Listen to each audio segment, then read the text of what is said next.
Nice and early there, Ian. I guess 7:30 is not really early, but It's not too bad. yeah. It's pretty early. Well,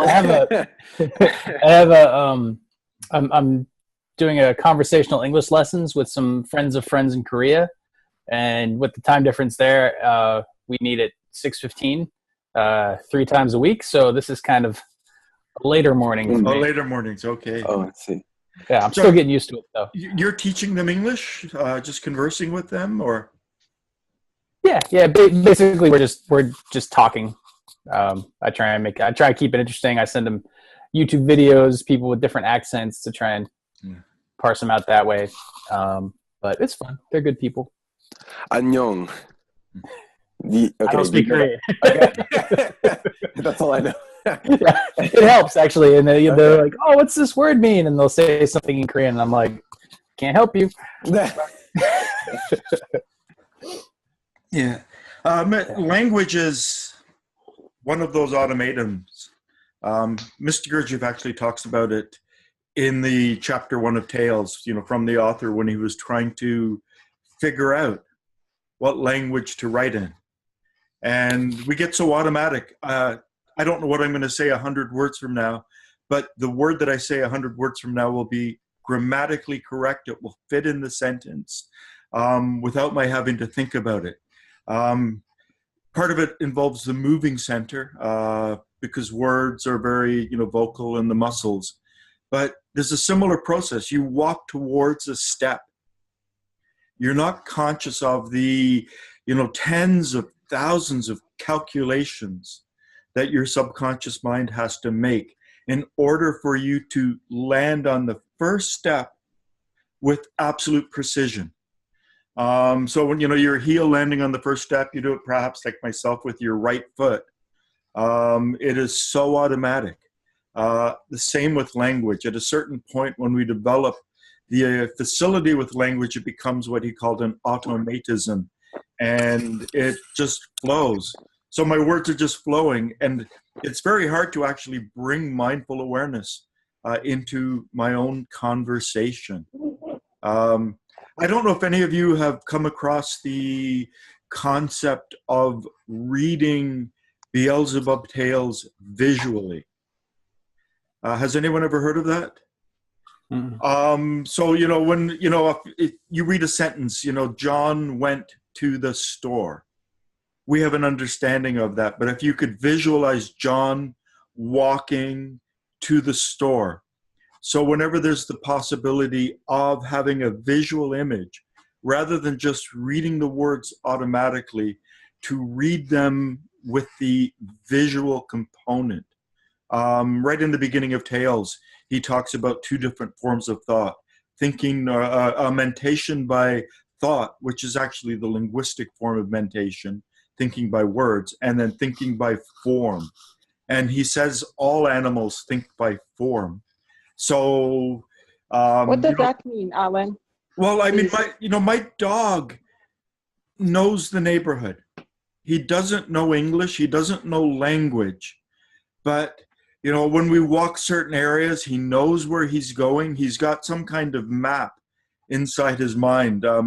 Maybe even cats are even more so, because a cat, when it goes across the street or it goes to a place under the bush, it must visualize. It has some kind of knowing, some kind of intelligence that's guiding its behavior. It's learned something. And I'll tell you, when you start to read a book like Tales, in terms of the visual images, you slow right down.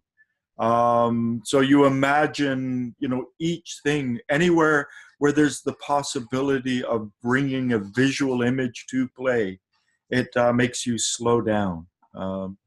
Iman, how are you doing? How are things in Damascus? Hopefully better. Last time I said better, and and the sound, came up. So I'm sorry, but we're hoping that it's better. Do you have any idea what that sound was? Yeah, it was an airplane flying very low. Oh, okay. And it was heading to where ISIS located. Okay. So Yeah. So it was a jet. Was it just Yeah. flying, very quick and very low, that it sounded almost like a rocket or something? Yeah. Exactly. And luckily, that was the day when we didn't have any more, where the area was evacuated from ISIS, or it was cleaned from ISIS. So I think it was a positive, positive sound. How far away are they from you? Well, we were surrounded by them, like this area, probably 20 minutes by car. 20 minutes? Yeah. Yeah. I mean, imagine Atlanta, and one of the major suburbs in Atlanta, like maybe a quarter of it was, and she's living in the other part. So it's like the city there was a war zone within Damascus itself, and a part of it was under the rebel control. And when we talk about rebel control, we're talking about the real nasty Islamicists who behead people and they torture them, and ISIS. I don't believe it was ISIS, but it was a very similar organization to ISIS. They were beside ISIS. Yeah. Reggie, your microphone is off. At least it's showing that on my screen. There you are. Yeah, okay. It's like that. It's just because my roosters. Okay. Yeah, I mean, you have control. If you want to turn it off at any time, I just thought you might not have known. If the roosters are there, please turn it off. Okay. I'm not sure where Michael is. Last week, Michael had some family to attend to, one of his daughters. Right now in Australia, it is 10:37 at night. Hopefully he will join us. How did everyone do just in terms of observing the face, trying to observe from within our face? I had I don't want to say I had a hard time remembering to do it, but it was hard to kind of, like, I'd think of it and go, I remember my face. I'd kind of feel into it, and it would always feel really tight. Very, very much like a facade or cardboard, something, just dry and solid. Yeah. And I had a hard time feeling it at either other times. If there were times when my face didn't feel that way, I didn't notice it. Okay, so you only notice it. You only notice it in periods of tension. Was it your forehead, your cheek, your jaw? Are you one of the people that has the TMJ, the temporomandible joint, where it gets tight, or was it different place in your face? The most sensation of tension was around the eyes. Okay. So like the eye sockets, and also between the eyes, the forehead right here. Okay. And then like not so much the jaw up here, but kind of in and around the cheeks and the chin. It feels like the jaw, but it's not the joint. Were you able to capture the emotional flavor behind that besides just tension? Was there a specific taste of the emotion that you could give name, like anger or upsetness or despair or heaviness or dread or? It's kind of hard to pin down specifically like that. If I had to pin it down, I would say probably anger or mistrust, or some kind of combination. Okay. The general feeling was just one of like, keeping something walled in, not of a need for protection. Yeah. That makes sense. At one point I tried to do, maybe a couple of times, I tried to kind of relax, consciously relax the muscles. And then I would notice sadness. Like there would be kind of some sadness or some, I don't really have a word for that. Yeah. Like sadness, but louder, or like the difference between crying and wailing. kind of like that sadness or kind of a stronger, more intense form of it. Sort of like despondency. Yeah, despair, despondency, Despair, something like despondency. that. Yeah. Okay. Anyone else make Yeah, any really. observations? I started lifting weights personally, I guess, around the time that I started. And I guess I was looking, what can you kind of find in the body, that might be in there that might, need a different form of activation. And so I guess I noticed like some tension and I guess maybe some like anger and stuff in like the lower regions, like right around. But in general, like I can always feel my face really good because there's always like some type of energy always like right here, even when my face is like neutral sometimes. I don't know. Okay. There is no right and wrong answer to these. It's just what did we observe? And the fact is, when we share our observations, I mean, for me, when I was 16, I fainted and I passed out and I hit concrete with my chin and I smashed all sorts of teeth in my mouth, gashed open my chin, and I was in tremendous pain for 2 years. And then one day I woke up and I wasn't in pain, but I carry so much emotion in this part of my face. It's unbelievable. It's just like, relax your face. Why are you carrying this tension? And I've been observing this for years. And I have a feeling it goes back to that. And it's just like, let it go. Just relax it. So for me, I think it was because of the accident when I was 16. But we do tend to carry a lot of emotion in our face. Any other observations? Me, maybe. Okay, Reggie? Yeah, I just want to share that it's almost it is like the same for me. It's a lot of tension on this part, my jaw. And that's it. Just want to share that. Is it, I mean, the back in the jaw, quite often that's actually the TMJ, the temporal mandible joint that holds the jaw to the face. Do you grind your teeth at night in bed? Do you know? Has the dentist ever mentioned things like that? Or I don't think so. It doesn't happen. But yeah, I feel that it's difficult for me to feel, my eyes or right here in my cheeks, but right here on my jaw, it's very clear. It's strong. Sometimes since I started to, to put attention and try to notice that, it's hard. It's painful sometimes. Okay, any other comments? Some sort of happiness come to me when I remember the homework we had last week. The tension in my face sparked some kind of happiness. I said again. And I remember the exercise is composed some kind of emotion that makes me feel better.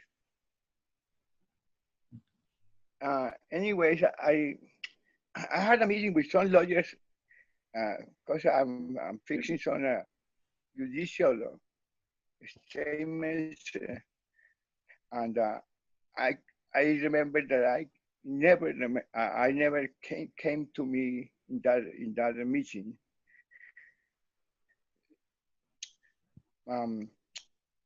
But I mix the emotion with the tension on my face as a result into awareness, a little awareness that and my impression towards other people may be better. That's what I feel. Okay. I just, before we get too far, I want to just point out that where we are in the world, Ben is from just in Virginia, just south of Washington, D.C. I'm in Mhm. Toronto, just on top of Lake Ontario. Ian is in Portland, Oregon. Reggie's in Mexico, in the south of Mexico. Martin is in Norway, up in the fjords and the beautiful Norwegian countryside. Guido is in Medellin, Colombia, and Iman is in Damascus, Syria. So we're all around the world. I was hoping Michael would join us. He's probably got something going on. I'm not sure. Then we would have had Perth, Australia, but this is good. You know, we're all around the world and we're all connected, and we're all sort of developing some kind of harmonization with each other.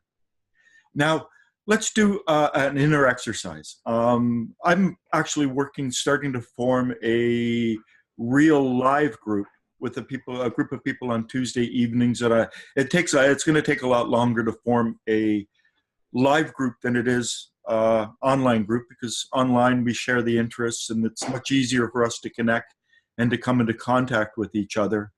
In real life group, people have to hear about it and it's got to be marketed, and but someone came to actually another meetup group that I host, and she just threw away a comment that she said she was a student of Paul Beadler. And my ears went up and it was like, huh? And I told her she has to come to my Tuesday night meetings, and she has. And she's come to my mindfulness walk. And Paul Beadler, 1923, he was a young man. I think he was born in 1906. He was a young man studying at that point in Holland. He was American. And he went and stayed at the Prieuré under Mr. Gurdjieff. You know, he became good friends with Olga Viana and a lot of the people there. And he was a student of Mr. Gurdjieff right up until Mr. Gurdjieff's death. And Paul Beadler died, I think it was in 1998. And he set up a facility or a place called Northion Forest, where people would come, and it was a forest and it was a rural place. And this lady who came to one of my meetups, she belonged to a group for about 15 years that would, every 6 weeks, they would get into a van or a couple of cars and drive from Toronto to Pennsylvania, where Northion Forest was, and spend the weekend working with Paul Beadler.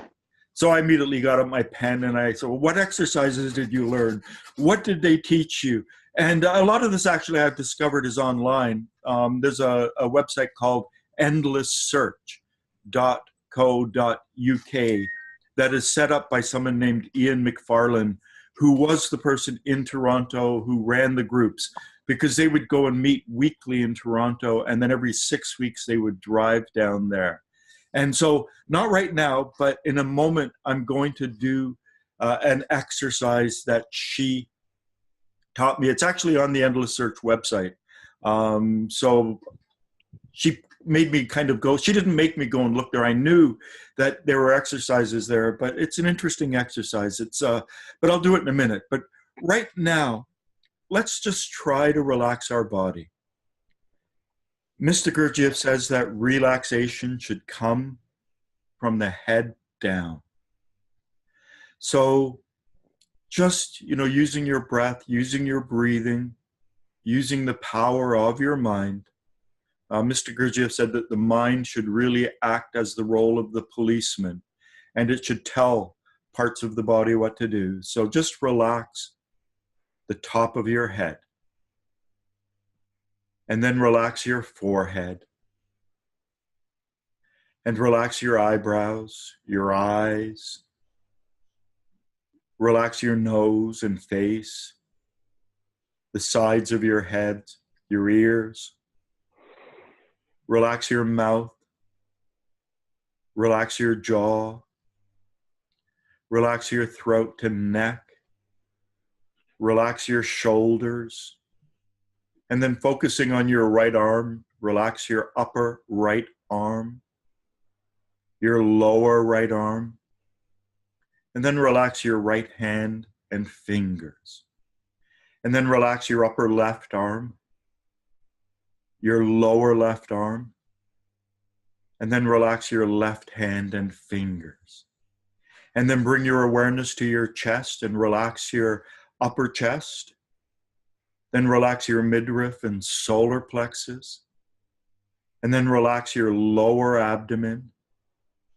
And then relax your upper back, your middle back, your lower back, and relax your buttocks and hips. And then moving down your right leg, relax your upper right leg, your lower right leg, and relax your right foot and toes. And then relax your upper left leg, your lower left leg, and your left foot and toes. And then let's do this a second time, starting again, relaxing the top of the head, relaxing the forehead, the eyebrows, the nose and face, the ears, the sides of the head, the mouth, the jaw, the neck and throat, the shoulders, your right upper arm, right lower arm, right hands and fingers, your left upper arm, your left lower arm, your left hands and fingers, and then relaxing your upper chest, your midriff and solar plexus, your lower abdomen, your upper back, your middle back, your lower back, your hips and buttocks, your right upper leg, right lower leg, right feet and toes, your left upper leg, left lower leg, and left feet and toes. And then let's do this a third time, because things should be done in threes. So relax the top of your head, your forehead, your eyebrows, eyes, nose and face, the sides of your head, your ears, your mouth, your jaw, your throat and neck, your shoulders, your right upper arm, your right lower arm, your right hands and fingers, your left upper arm, left lower arm, left hand and fingers, your chest, your midriff, your lower abdomen, your upper back, middle back, lower back, your buttocks and hips, your right upper leg, right lower leg, right foot, left upper leg, left lower leg, and left foot. And just, work down your body for a second. Just start at the top of your head, work down your body, and just see if there's any place. Notice if there's any place in your body where there's any tension. Just being aware of where there's any tension in your body. And then let's do Mr. Gurdjieff's filling exercise. As a vessel fills with warm golden honey, just imagine filling your body with sensation, starting in your toes, then moving to your heels, and then from your feet up to your ankles, filling with sensation up to your knees, up to your hips and hands, up to your mid-torso and elbows, up to your chest, upper back, upper arms, filling with sensation from the bottom of your feet, up to your shoulders, up your neck, up to the top of your head. And try to be aware of your whole body, from the bottom of your feet all the way up to the top of your head, sensing your body. Now, there are 3 lines of work. And Uspensky said the first line is for the self, the second is for the group, and the third is for the work. I prefer to think of the first line of work being for myself, the second line of work being for my fellow human beings, and the third line being for this holy planet, Earth herself, great nature and Earth.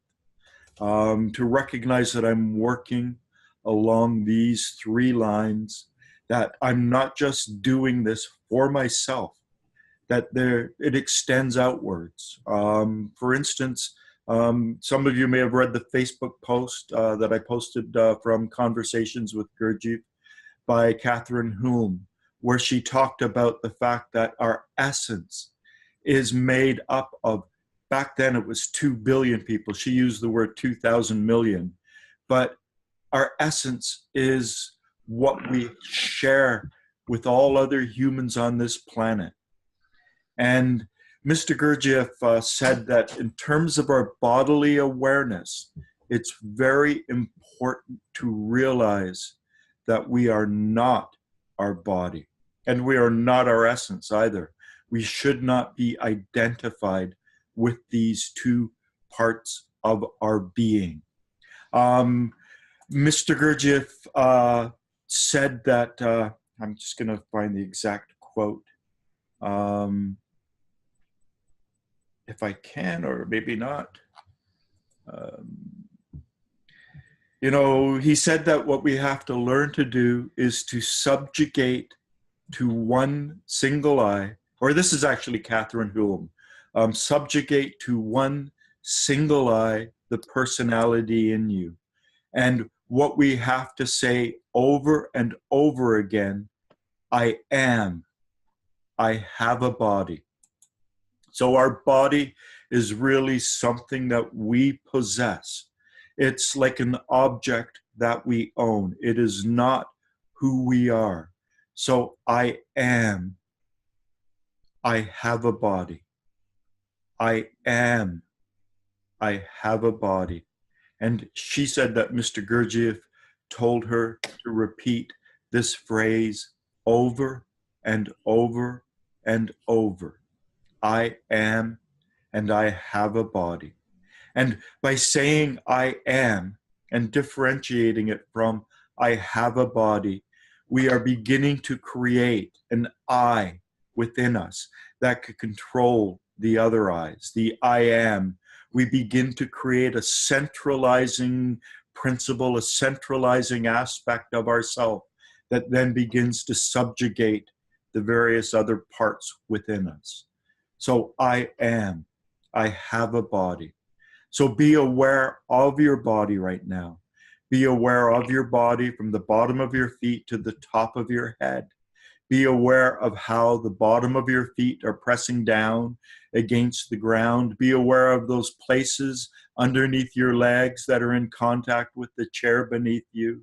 Become aware of the effect of gravity on your body, how gravity is pulling your body down in those various pressure points where your body connects with the chair, where your bottom of your feet connect with the floor or ground beneath you. Become aware of that downward pull, how your arms and legs, how gravity is pulling you down. And perhaps you even become aware of how your body is designed to counteract the effects of gravity. The skeletal system in the body, our spine, the bones in our body are all designed, the tendons, the ligaments, in such a way to keep us straight, to counteract the effects of gravity. Now I'm going to try and do something. I don't know if I will be able to do it, but I'm going to try. See if I can create a slideshow. So this comes, let me see if I can do this. This comes from Beadler.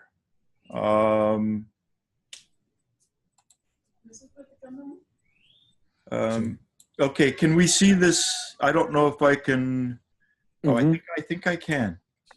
So there's a sequence of moving through the bones in the body, becoming aware not only of the bones, but also trying to visualize illumination coming from the marrow in our bones. And according to Beadler, within the marrow in our bones is where our magnetic center lies. So I'm going to see if I can flip through this. Hopefully I can. So I'm just going to go through it first, just to show you. So, you know, the right, and you can bring your awareness to it, the bones in your right lower leg, the bones in your right upper leg, your pelvic bone, the bones in your upper left leg, the bones in your lower left leg, from your spinal column all the way up to your skull, the bones in your right arm, the bones in your lower right arm, the bones in your upper right arm, and then the bones in your lower right arm.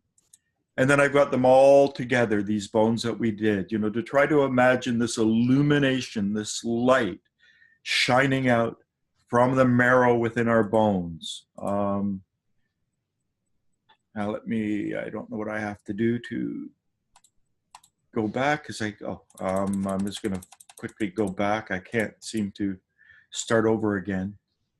So let's just begin by becoming aware of our lower right leg, the bones in our lower right leg, and then become aware of the bones in our upper right leg, the bones in our upper right leg, or the bone, and then become aware of our hip bones, and then become aware of the bone in our upper left leg, and then the bone in our lower left leg, and then up our spinal column to our skull, and then our upper right arm, our lower right arm, our upper left arm, and our lower left arm.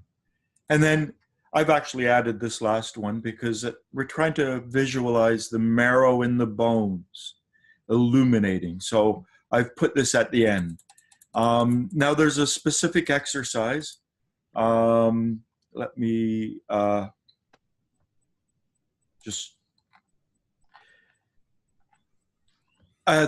some of you may be aware of the various prayers that Mr. Gurdjieff includes in Beelzebub Tales. We have a positive, we have a negative, and we have a reconciling element. You just stop this for a second. So we have a positive, negative, and reconciling element. We're three-brained beings. We have a head brain, and the head brain is in our the cerebral hemispheres of our brain. And then we have a body brain, and according to Mr. Gurdjieff, the body brain goes from the cerebellum down our spine, and it's located in the gray matter of our spine, though the center of gravity of it is in the base of our spine. And for instance, there is an exercise, I won't get into it today, called the 4 Ideals exercise, where we're taught to breathe I into our spine and am into the body. I into the spine and am into the body, because the spinal brain is located there. Our feeling brain is located in our solar plexus. It's located in all of the nerves and everything within our solar plexus.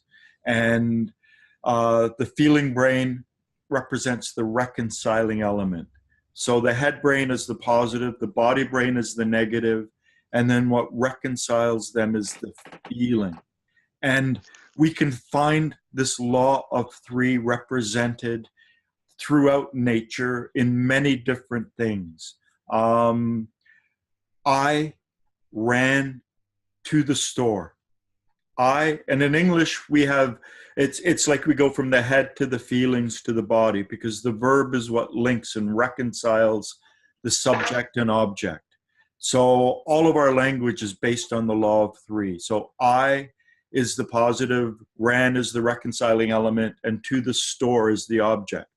In Korean, it would be I to the store ran. So the basic subject, verb, object, or subject, object, verb, or verb, subject, object. These are the 3 different forms of language. So we can say I ran to the store, I to the store ran, or ran I to the store. The ran I to the store, putting the verb in front. This is in Irish, it's Hebrew, Arabic, certain other languages.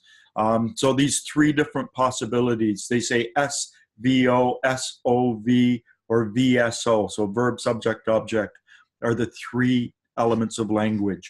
So these are found in everything. They manifest within ourselves. The head, the affirming brain, the body, the denying brain, and the the emotions in the viscera, in our solar plexus as the reconciling brain. But one of Mr. Gurdjieff's most famous prayers, and there's a couple of them, and there are two forms that can be done with this exercise. And one is wholly affirming, wholly denying, wholly reconciling. Transubstantiate in me for my being. We're asking the highest powers of the universe to come within us in that moment. And so, just switching back to this, in the lower left leg, we say holy. In the upper, we say affirming. In the pelvis, we say holy. In the upper left, we say denying. In the lower, we say holy. Up our spine, we say reconciling. Transubstantiate in our right upper arm.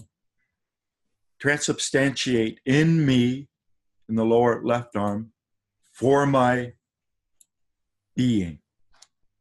So let me just move back. Whoops. I don't know.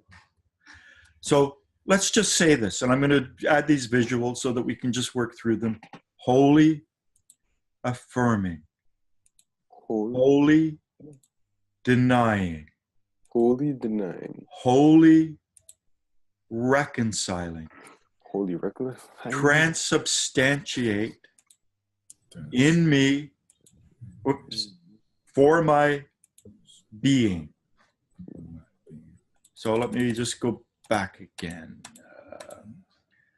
So wholly affirming, wholly denying, wholly reconciling, transubstantiate in me for my being. And I will be turning this into a little Instagram square video, just with the words and everything, so that we can learn the sequence. Let's just do it again. Wholly affirming, wholly denying, wholly reconciling, transubstantiate for me in my being. Now, not only saying this as we sit here, Paul Beadler also said this is a walking exercise. So as you walk, think the word holy in your left lower leg, affirming in the bone in your left upper or your right upper leg, holy in your pelvic bone, denying in your upper, holy reconciling. So as you walk, and to try to figure out, so transubstantiate in me for my being. So as you walk, and there's no proper way to pace this. And the interesting thing is, for those of you who have read Beelzebub's Tales, Mr. Gurdjieff talks about the fact that our lives are unnecessarily shortened. And one of the reasons this occurs is because the three centers operate and do not really have anything in common with them. And he says if we introduce a regulatory mechanism that can regulate them, we can increase our lifespan. And I will be going through the Catherine Hulme document. I'll be posting it. I'll be turning all of these into inner exercises and focusing on things that I think important. But she talks about how some people can die death by reading newspapers. We just think too much with our head brain. My mother died by thirds. She developed dementia, and she wasn't there. She had overused her head brain, and so the other two brains were still there, working its way out. And he said that one of the ways, or this is within Catherine Hulme, we begin to regulate the process is to engage in two at least bring two of the brains together. So our walking brain, our physical brain, the one that's located in our spine, walks. It walks as an automatic habit. But when we bring the holy, affirming, holy, denying, holy, reconciling, transubstantiate in me for my being, when we bring these words and this process into the act of walking, we are actually engaging in a two-brained form of awareness. And so we are beginning to regulate this. And when we regulate these three brains and we bring them into conjunction, according to Mr. Gurdjieff in Beelzebub Tales, this will actually extend our life, learning to work in this fashion.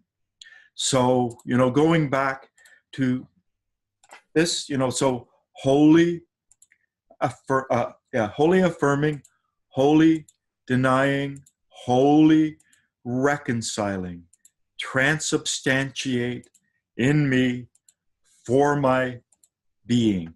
And then I've added this last one just to imagine illumination in all of these limbs, to try to sense them all together in whatever way we can.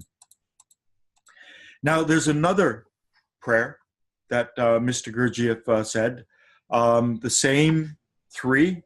Holy God is the head. Let me go back. Holy God is the head. Holy firm is the body. And holy immortal is the reconciling element. And then have mercy on us. So holy God, holy firm, holy immortal, have mercy on us. And it's said this way: holy God, holy firm, holy immortal, have mercy on us. And then again, to just try to imagine the marrow being illuminated from within. And again, we can do the sitting to bring our body awareness into this process, to be aware of our body. But again, this is also, it's a moving exercise as well. It can be done both. So as we're walking, and you don't have to do each word with the pace or whatever. You have to find one that's comfortable. So holy God, holy, firm, holy, immortal, have mercy on us. And then imagine the marrow illuminating.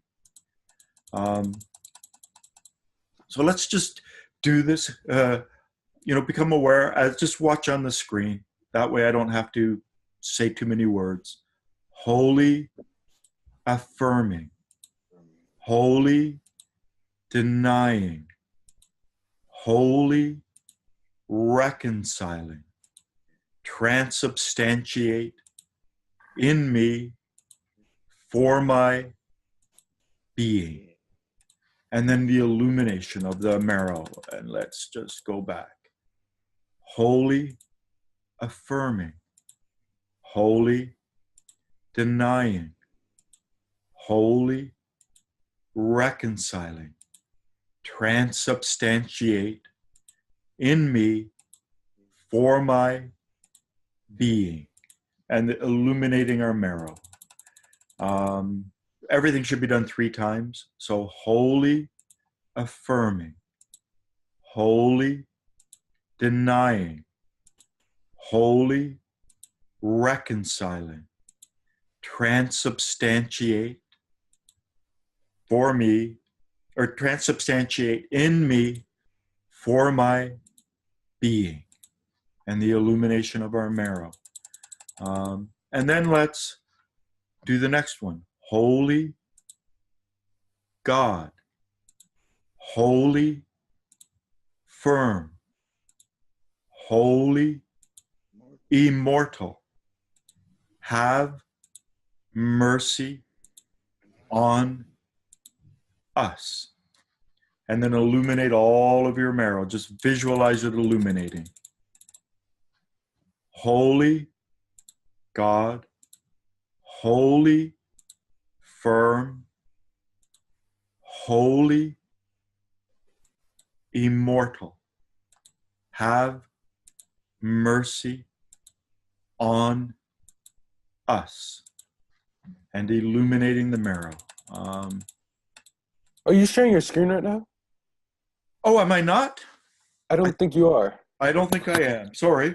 Well, let's just do, okay. At any rate, I will be posting this. We'll just do it one last time, and I thought I was sharing that. I was clicking through it on my own. So we'll do it one last time. Holy God, holy, firm, holy, immortal, have mercy on us. And illuminating. So just try to keep some of this exercise, however we did this, within ourselves. And the way to do this is to finish with the words and repeat in your mind after me, may results from this exercise be transformed or transubstantiated within me for my being. For my being. What I will do is any comments on that? Any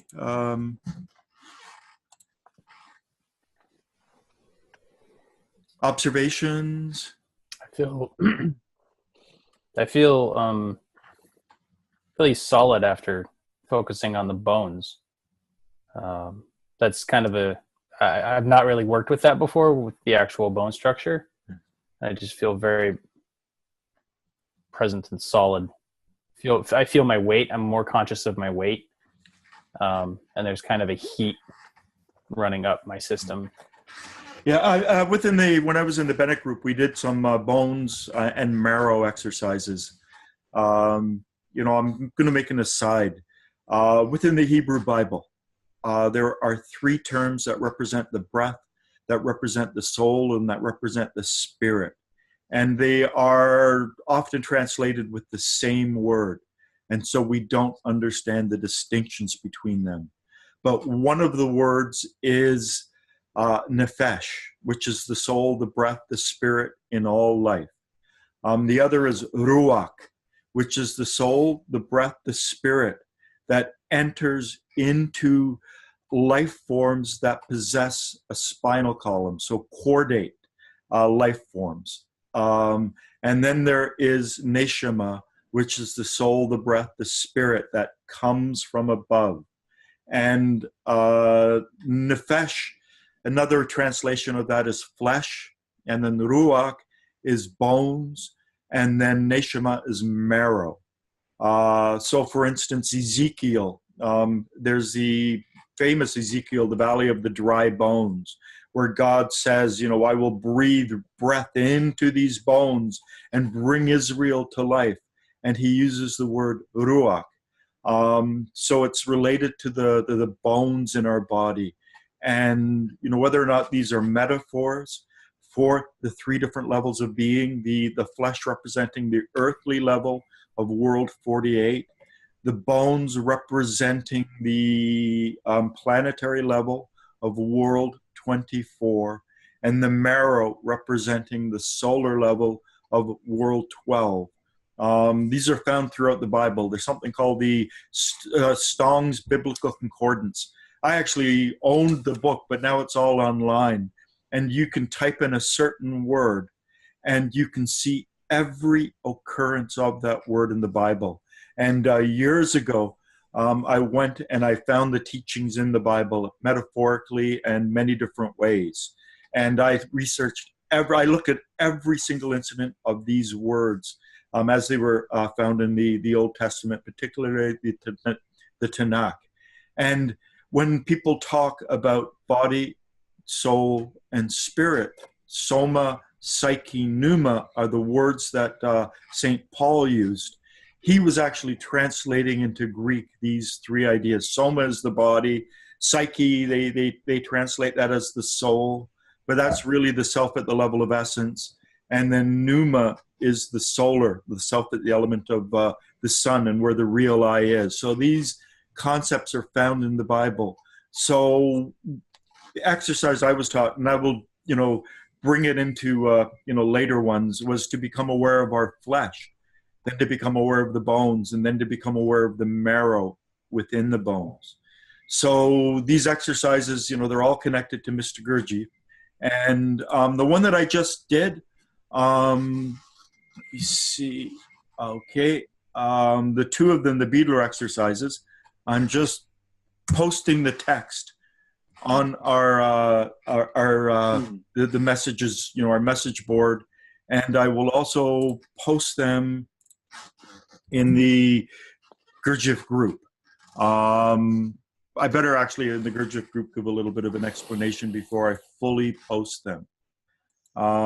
So it's important to begin working through these just by walking and bringing that awareness, wholly affirming, wholly denying, wholly reconciling, transubstantiate in me for my being, or, holy God, holy firm, holy immortal, have mercy on us.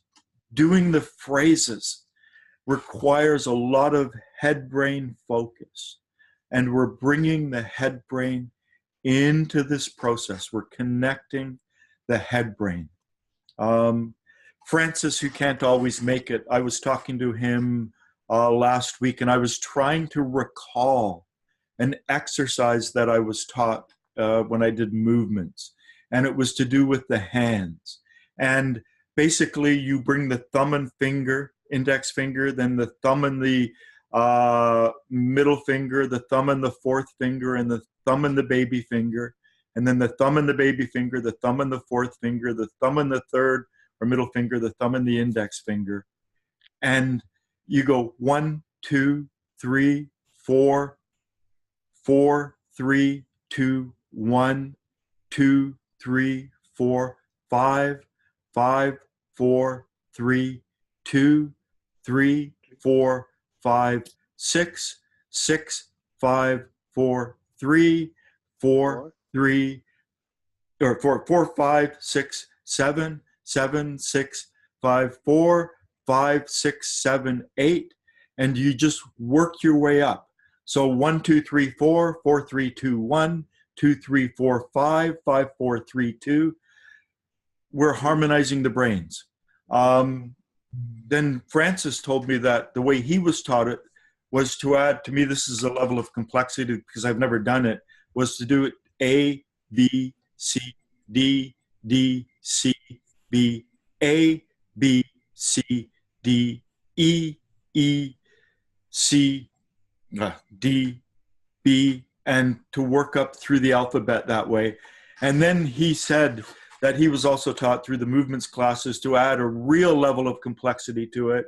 So you start with the right thumb and index finger, and then the right thumb and baby finger. And so one way you work from the index finger to the baby finger, at the same time you work the opposite way. And then you add the counting or the letters. Just trying to start, the one side. This is very difficult for the moving instinctual center to follow. And you want to get it to the point where the intellectual center is involved. So, you start with the index and baby finger. The index and baby finger, the right hand. The index and thumb on the right hand, the thumb and baby finger on the left hand, and then simultaneously work your way. I can't do it when I'm trying to explain it and talk about it. But, this was something I was told to do, just sit on the subway. And I was just taught to do it with one hand. I was taught to do it with my left hand. So 1, 2, 3, 4, 4, 3, 2, 1, 2, 3, 4, 5, 5, 4, 3, 2, 3, 4, 5, 6, 6, 5, 4, 3, 4, 5, 6, 7, and just work your way up. And we're harmonizing. We're bringing those two aspects into play. Now I want to get back, for what I wanted to talk about today, was it all begins with self-observation. Self-observation in terms of, I just want to make sure I'm using the right word. Regulator. Regulator was the word that Mr. Gurdjieff used when he talked to Catherine Hume. A regulator is bringing the two centers so that they are forced to work together. So, 1, 2, 3, 4, 4, 3, 2, 1, 2, 3, 4, 5. We have to continually think of the next level and the next level and the next level. It's forcing our head brain and our body brain to work together. So this exercise is a regulator, as are the beetle bone exercises, the moving up of the body. We are creating these regulators that are forcing our two minds to work together. Now, in terms of self-observation, self-observation is a regulator. By observing ourselves, we collect impressions. We begin to collect and understand things about ourselves. And I'm just going to read this.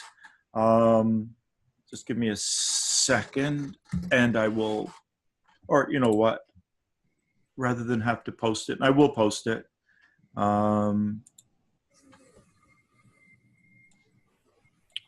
I will do it so that anyone who watches this video can also see these words. Just give me 1 second. Share screen. Whoops. I may have to shrink this slightly. Yeah. It is possible to divide physical events into 1, the class of behavior which everyone can observe, and 2, into the class which ordinarily only ourselves can notice.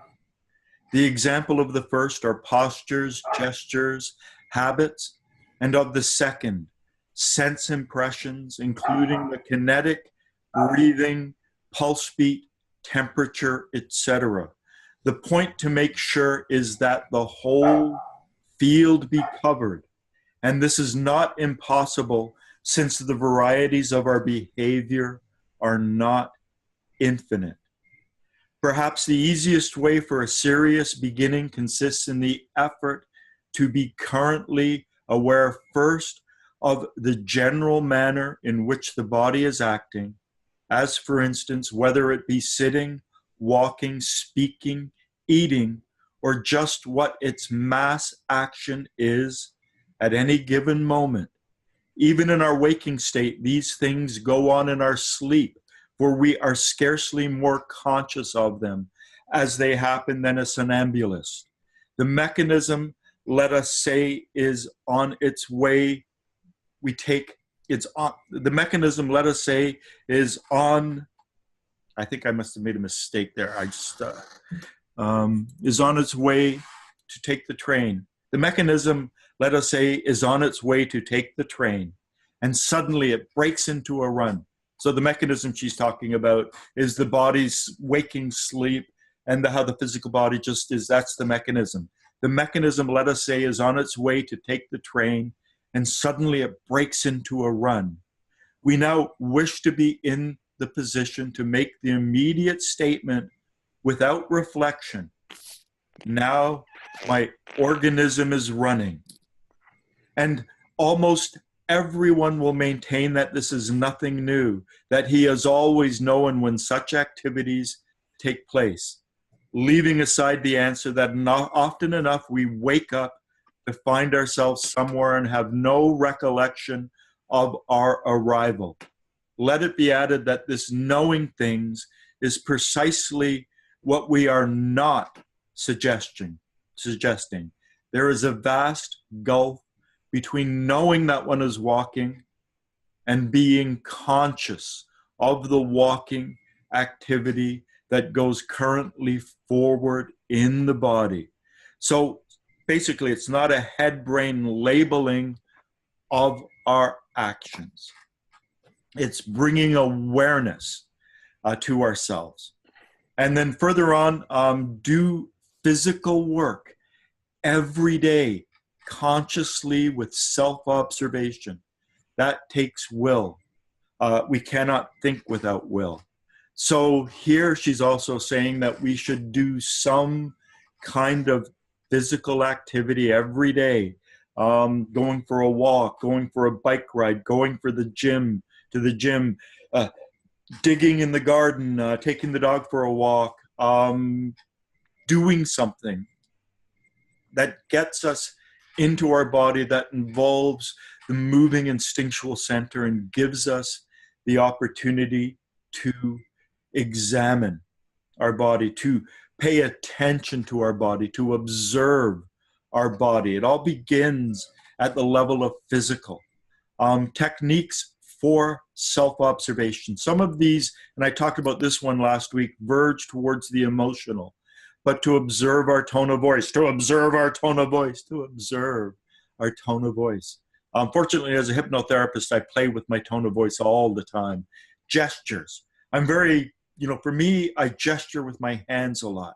I'm very, very physically with my hands. But gestures of the face, facial expressions, our posture, carriage, that's the way we carry ourselves, the way we move, our facial expressions, weight, temperature. And then she says weight, not physiological, rather the feeling of heaviness on awakening in the morning or the lightness, clues to our emotional state. Just correct that. I just typed this out, just starting today at 9:30, thinking I want to get this all done. Temperature, our emotional temperature. So at first with the self-observation, all we are doing is getting data on ourselves. And then further on, she says, participate in your gestures observed.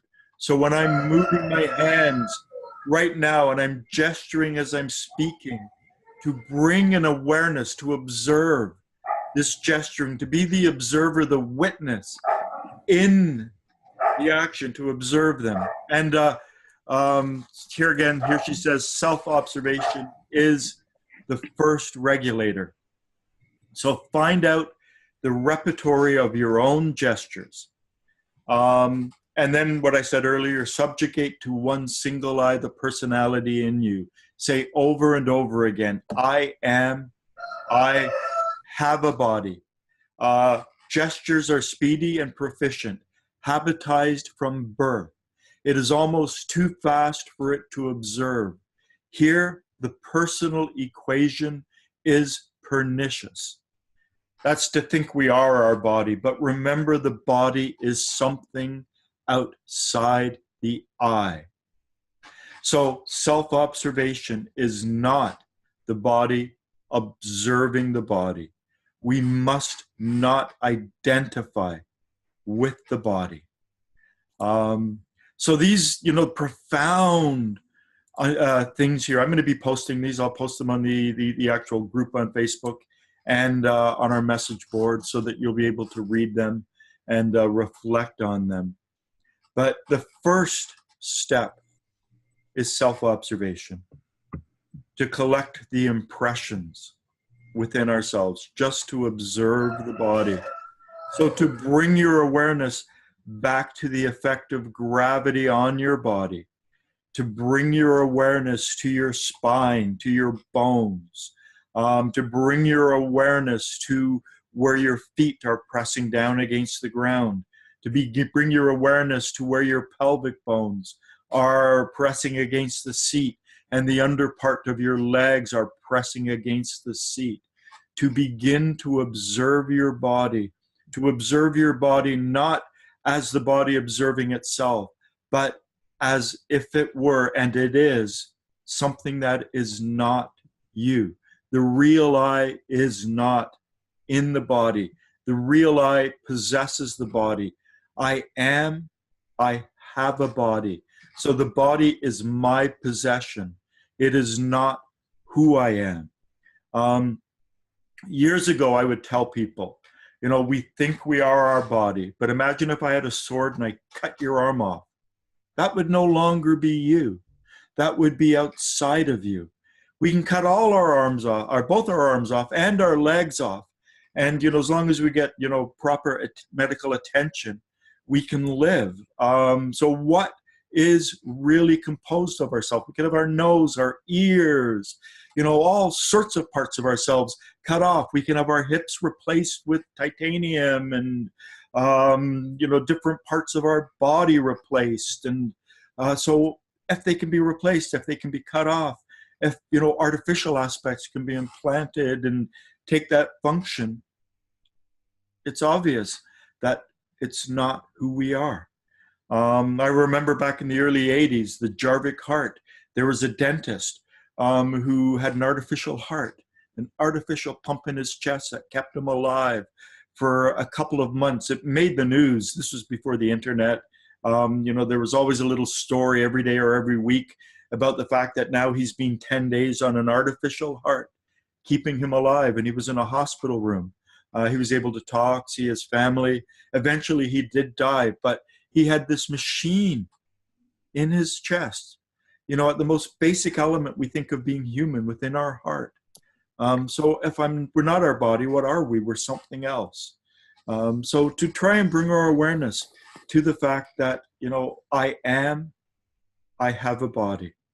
To try to become aware of our gestures, the gestures in our face, our movements. One of the things I now that the good weather is, I'm going to get my daughter to follow behind me, in front of me, beside me.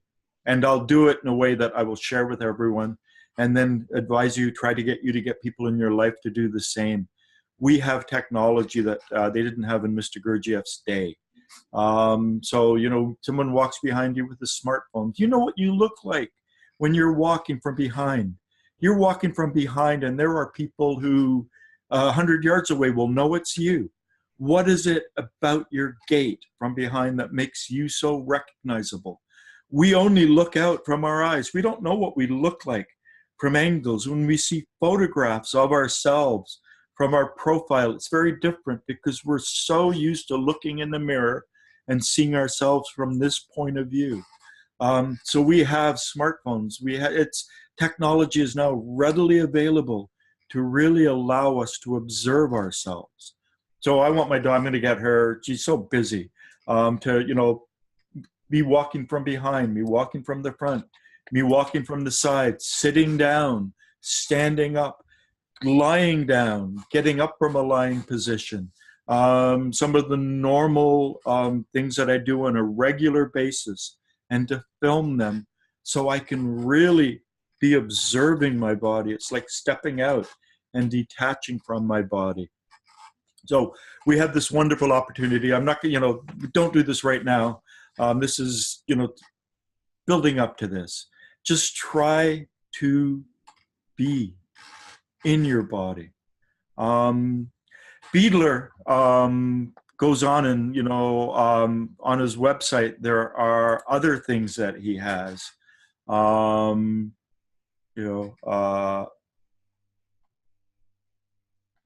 He's got one just about the bones in the foot. But when eating,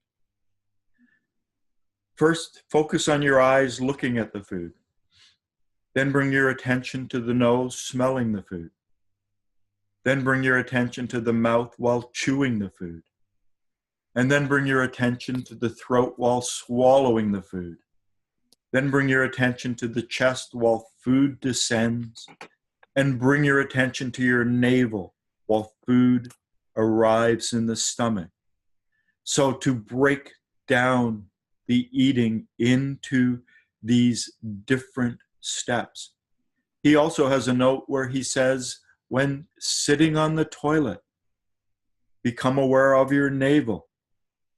Become aware of the middle of your lower abdomen, and then become aware of your anus. Mr. Gurdjieff said that the law of seven, the law of octaves, is reflected in going to the toilet. He implied that he observed this when he was peeing, as a man standing up peeing, that there would be like a do, re, mi, a pause, a fa, sol, la, si, do, a pause, and become aware of those pauses when you're urinating, to bring this awareness into ourselves in whatever way we can. I will be emphasizing all of this over and over and over again, and going into emotions and going into all sorts of different things. In the last week, I've realized what I have to do is I have to collect from all the different sources, all of the inner exercises I can, and bring them into a coherent whole. So to do the Catherine Hulme stuff, and to do the Reality of Being, which contains a lot of profound inner exercises, John de Salzman's book, that are hidden within it. The Beadler, the Northion or the Endless Search website, some of the things that I learned in Bennett, and to bring them together into a comprehensive whole so that we can understand the many different ways that we can begin to work on ourselves. But it all begins with the body. We want to get so good at this bodily awareness of sensing our body here and now in this moment, being aware of our breathing, being conscious of our breath and breathing, being conscious of our body breathing, being conscious of the effect of gravity on our body, being conscious of as many different things in our body as possible, so that ultimately we can hold our body in the back of our awareness. I think it's in page 1171 in Beelzebub Tales. He talks about the reason of knowing and the reason of understanding. He's really giving the most explicit instructions that I've ever encountered for self-remembering. So the head brain has to be in the active position, the body brain in the passive position, and then between them something grows, which is the feelings and the awareness of the feelings. But in order to hold the body in the passive position, we have to start with it in the active position and really strengthen our ability to observe our body, to become aware of our body, to become aware of our breathing, aware of the touch of clothing on our body, the air that touches our face, to be aware of the hair on our head, for me to be aware of the earbuds in my ears. If you have glasses or jewelry or shoes or socks or whatever, to really do our best to become as aware of our physical body as we can, because the receiving of external impressions and the thoughts and pictures in the head brain ultimately have to be in first position, and the body has to be in the second position, and then in third position, the feelings. A little later, right at the very end of that chapter, the chapter on form and sequence, the very last paragraph of that chapter also reveals that self-remembering has a twin. And Mr. Gurdjieff has often used the phrase, and a lot of people don't understand what he means, active being mentation. So that when we ponder something, when we think with our head brain and some issue we need to work through, whenever we ponder, we should also be holding, while we are pondering this issue, something we want to understand at a deeper level, we should always be holding also in the second position the awareness of our body. In Search of the Miraculous, he makes the observation when he's talking to Spency and some of the other people, you've missed the most important thing, is that, you are not here. He begins the discussion on self-remembering. It's like, we are not here. What only thing that we have that exists here and now in this present moment is our physical body. It's the only, and our perceptions, our feelings, everything are done within our physical body. And yet most people are almost like disincarnate beings. They're walking down the street and they're thinking about Joe, and he shouldn't have said this and that, and the self-talk, and in the mechanical state, there is no awareness of their body. So they really are like disincarnate beings, very, very ephemerally connected to their body. Our body is what is here and now in this present moment. Our body is what connects us to this point in space and time. And so this is why it's very important to begin with the body. Okay, there's my talk for today. Any comments, any questions, any reflections? Yeah, if I'm allowed to speak.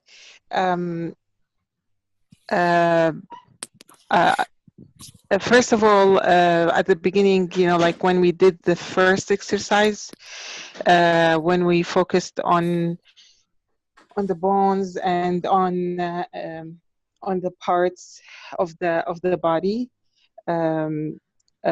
I felt the following. Well, first I felt that there was a drop of tear in my left eye, which I felt like it's like coldness, and I felt like there is a drop of tear in the left eye. My left side was blocked when I was breathing and starting from the feet. I felt that the energy could flow very fast and better than in the left side. So I felt that there was it was blocked at the beginning. Then it went well, and I felt a colder energy. There was an heaviness in the upper part of the chest, and also in the lower part of the chest, right part, and there was a dry in the throat. And later I had that vision. There was a door, and where there was light and garden. What I felt that also later, after the holy prayer, I think there was pain in my upper side of my left eyebrow. I felt that pain, and there was a tingle in my right hand. But I noticed in general that after focusing on the body, after these few days, I'm focusing on the body and the breathe, and to be aware of each part of it. I started taking care more of myself, which was something I neglected before for a long time. I don't know why, but I could see that from the comments from people around me, and I felt there was something different in me. I don't know. So that's my sharing. That's wonderful, Aman. The rest of us are probably going, I wish I had noticed all of those things. The fact that you were so conscious and aware of those different parts, that you noticed that there were differences between the sides, and that specific areas brought more of your attention to them in other areas, and that's wonderful. That's you're delving into a depth of it, and when I hear that, it means to me that you understand, you get this, and you're able to do this by being that aware, by having those observations. Thank you for sharing. I hope so. Thank you. Thank you. Any other comments?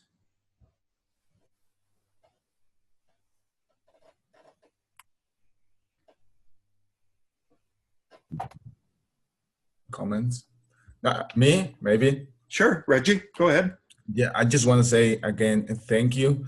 I think it's very difficult to do all the exercises. And what I do, I understand that I have to work on me. I mean, I have to do my own personal exercise and really work on that, because theory gives nothing. You really have to work. You really have to do it. I try to do that. I try to discover what is, easy for me to do, to feel. Maybe my hand, I do my own exercises. Feel my right hand when I'm going to open a door or something like that. I mean, it's very difficult to be aware all the day. And I think the importance is that you have to do it. Really, you have to try and try and try and try. Yeah, I'm just going to pull something up on the screen. This is one of my favorite. When is the best time to do inner exercises? Okay. Remember yourself always and everywhere. The best time to actually do inner exercises is when it is the hardest, when you are the most mechanical. But a lot of, I was talking to this a bit with Martin in Norway. Is there, on the screen yesterday, that you go to a lot of, spiritual meetings and whatever, and they tell you to focus on meditation and to meditate. And you should set aside like 30 minutes to meditate every day, and you should set your clock and whatever.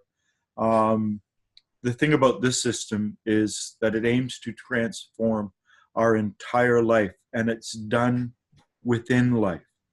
So we do not set aside time to engage in inner work. Wherever we are and whatever we are doing, we can be engaging in inner work. You're with a friend, just to be aware of your body, to try to sense as much of your body as you can while in the conversation, bringing your awareness back to your body is more important than sitting for 15 minutes in the morning in a chair and, trying to develop that mindful awareness, bringing these things out into life. Wherever we are, whatever we are doing, we can do inner exercises. We can bring this energy, this awareness into it. So this, it aims to change us in life. The monastic traditions that come from the East, you're supposed to leave and, go take monthly vows and join a monastery and, practice, looking at a wall every day. Within the Gurdjieff teachings, no, we're supposed to be doing this in the world. If we can't do it when our boss is yelling at us, it shows us we still have a lot of work to do. The more difficult the conditions in life, this is a paraphrase of one of the study house aphorisms on the study house wall, the greater our opportunity to grow and develop. So we don't separate inner work and inner exercises from life. Now, this being said, Mr. Gurdjieff also repeatedly told his students, particularly the new ones, do not overdo it. Even 1 hour a day of inner exercises done correctly is better than, pushing ourselves too hard. But ultimately, he said that 1/3 of our day should be devoted to sleep, 1/3 of our day towards inner work, and 1/3 to just forgetting all about it. So even within masters, even someone like Mr. Gurdjieff, it wasn't all the time, but, for 1/3 of the day to really try to bring yourself back. And 5 minutes of this done when you're in a situation like your boss is yelling at you, or your car has broken down, or whatever, is more important than sitting peacefully in a chair right after you wake up in the morning and collecting yourself. So the more we can bring this out into the world, the more important it becomes. Any other comments? Any other reflections?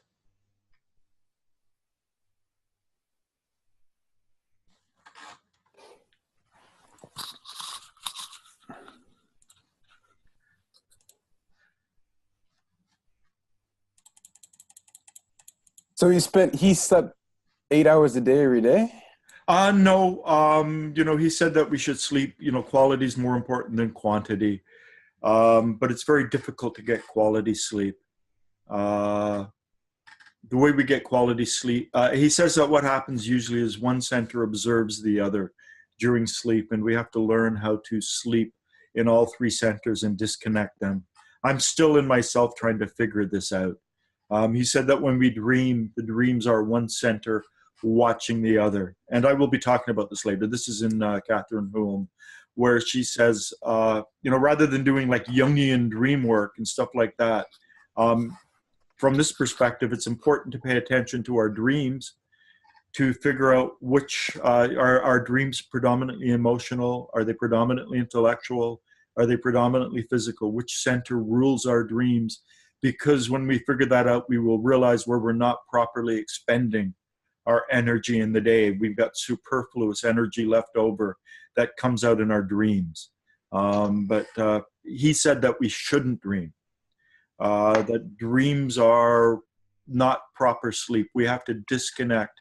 And in science now, they say that the most important sleep is the non-dream deep sleep, because the cerebral spinal fluid washes through the brains and cleanses the brains and washes that guck and stuff out. And a lot of people in our society who have sleep problems, they can go to the first light sleep and the dream sleep, but it's the deep non-dream sleep that they have problems going to. I have a client who went to a sleep disorder clinic at a hospital, sleeping there overnight, monitoring her brain waves. Usually they do that to see if you have apnea, some kind of breathing condition that stops you from sleeping, and they can give you masks and whatever to take care of that. But for her, they just said, you are not going into the deepest states of sleep. And so what it means is that her centers are not fully disconnecting. This is in Paris Talks, where he says that when you dream, you need so many hours of sleep. If you don't dream, you need less. And so that's what it is in terms of dreaming and sleep. It's also important to do things like, he said, do physical activity every day. A lot of problems in the West with people who have issues of insomnia is that their body is not tired. They sit at a desk all day. They do not do anything to tire the body. So it's very important for people who do suffer from insomnia to do some physical exertion, some kind of work. The earlier in the day, the better, cardiovascular work or whatever. But at any rate, let's go through this again, sort of as we finish. And like I said, I'm going to turn this probably sometime in the next week into sort of a little Instagram inner exercise. So going through this, just again, we're doing this for ourselves. We're doing this for our fellow human beings, and we're doing this for the earth itself. So let's start and bring our attention, as you can see on the screen, to the bones in our lower right leg. Wholly affirming, wholly affirming, wholly denying, wholly reconciling, transubstantiate in me for my being. And then just try to quickly visualize all of the marrow in your body like light. And we'll do it again. Wholly affirming, wholly reconciling, or wholly denying, wholly reconciling, transubstantiate in me for my being. And then just imagine illumination flowing out from your marrow. And we'll just do it a third time. Whoops. Wholly affirming, wholly denying, wholly reconciling, transubstantiate in me for my being. And then imagine all of the marrow in those bones just illuminating. And then just repeat silently in your mind, may results from this exercise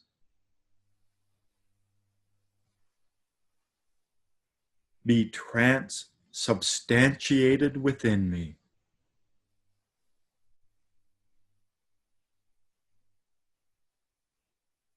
for my being. And I have to add here, you know, I developed my own exercise a number of years ago in relation to this. The head brain, the body brain, and the feeling brain. So I would say wholly affirming, and I would bring my awareness to my head and imagine I could see the words wholly affirming. Then I would say wholly denying. I would bring my awareness into the sensation of self, and then I would say wholly reconciling. And I would breathe this in through feeling, in through my stomach, up through my feeling circuit to my eyes. Transubstantiate, and I would say this word in my head. Transubstantiate in me, and I would bring my awareness into my body for my being. So I would circle around and circle around.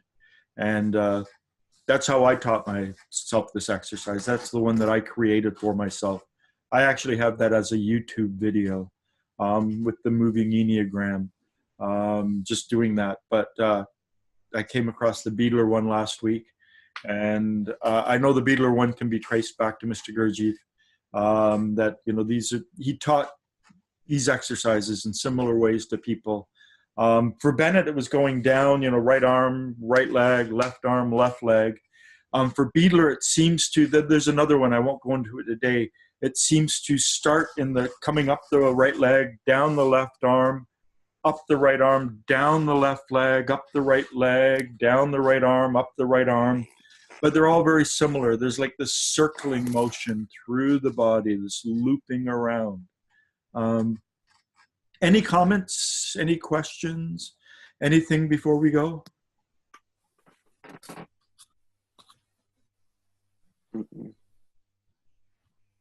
No? Okay, try. Question. Pardon? No, it's okay. Go ahead. Do you have a question, Reggie? No, no questions. No questions. Okay. Okay, thank you all for participating today. And self-observation, I will be, you know, in the next few hours, maybe tomorrow as well, I'll be posting some of the stuff that I talked about on, you know, our message board, and I will also post it on the Facebook group that I started, so it will be available there. And just try to get yourselves thinking about this. Try to get yourselves bringing your awareness into your body, into your movements. I'm observing my gestures right now. Just being aware of how you move. Okay, take care. Blessings, all of you. Thank you, Alan. Thank you, everybody. Okay. Bye. Bye now.